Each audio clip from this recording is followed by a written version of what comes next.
Hello again, everyone. My name is Steve Johnson, and welcome to another edition of Wine Wisdom. Today we're talking about the impact of sunshine and heat on the grapevines. And where I'm standing right now, it's almost 90 degrees, and I think it's kind of relevant to talk about the heat's impact on a vineyard. Now here is the F squared. This is Wisconsin's best red, and it's made from red grapes. And the impact of sunshine is very critical, in particular for red wine, because what we want is maximum tannin, anthocyanins, flavors, and reduction of other aromatics. And the way to do that is through what's called canopy management. It's a technical term used to really describe the importance of trying to get these clusters as mature as possible so that we can make the highest quality wine. There's a saying that says that wine is really nothing more than sunshine held together by water. So a day like today is really, in a sense, an optimal situation to get the best quality wine. If it gets a little bit warmer than this, the vine will slowly sort of shut down, because once we get over 90, the vine really can't photosynthesize in the most efficient manner, because the heat is just too much for that vine. It's sort of a protective mechanism that it uses to compensate for the impact of the heat. But really, at this point of the year, we want growing degree days. We want these leaves to be photosynthesizing to their maximum amount so that these clusters can reach their maximum ripeness. And what we've begun to do now in the vineyard is to basically do leaf removal. So just a few moments ago, we went through here and not randomly, but periodically pulled leaves from the front of these clusters so that they get acclimated to the sun. Grape clusters are kind of like people.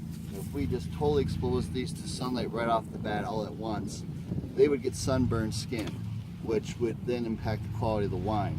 So we want a dappled sunlight impact on these clusters of grapes, and that's going to be really important as we get later on in the season. But in order for them to handle that full sunshine as we get into August, they need to be gradually exposed to the sunlight in the month of July.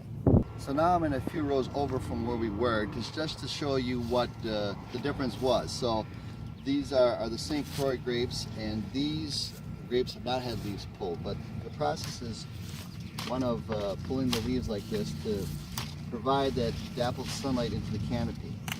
And the other difference would be if we're on the east side of the row, we're going to pull more aggressively than on the west side. With the increased heat and sunlight occurring in the late afternoon, we do not expose the grapes to as much sunlight as we do on the east side with the cooler temperatures.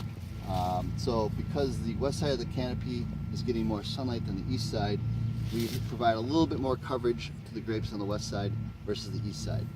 And each varietal is treated a little bit differently depending on the wine style that we want to make. So if we want a deeper, darker, intenser red, we are probably going to provide more sunlight to the clusters than if we want something that's a little bit not as deep and rich in terms of its style.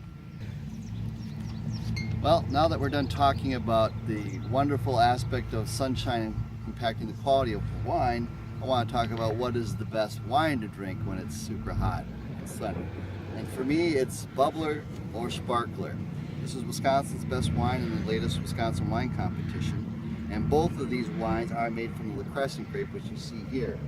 And you're going to notice these clusters are more protected from the sunlight because, in a sense, we really want to maintain a cooler temperature within the canopy to bring out the bright acidity and the sort of citrusy aspect that we get in both of these wines. So, again, another reflection of canopy management on quality. But the key thing to take away from this is, on a hot day, these are the most refreshing wines to drink. So with that, until next time, cheers.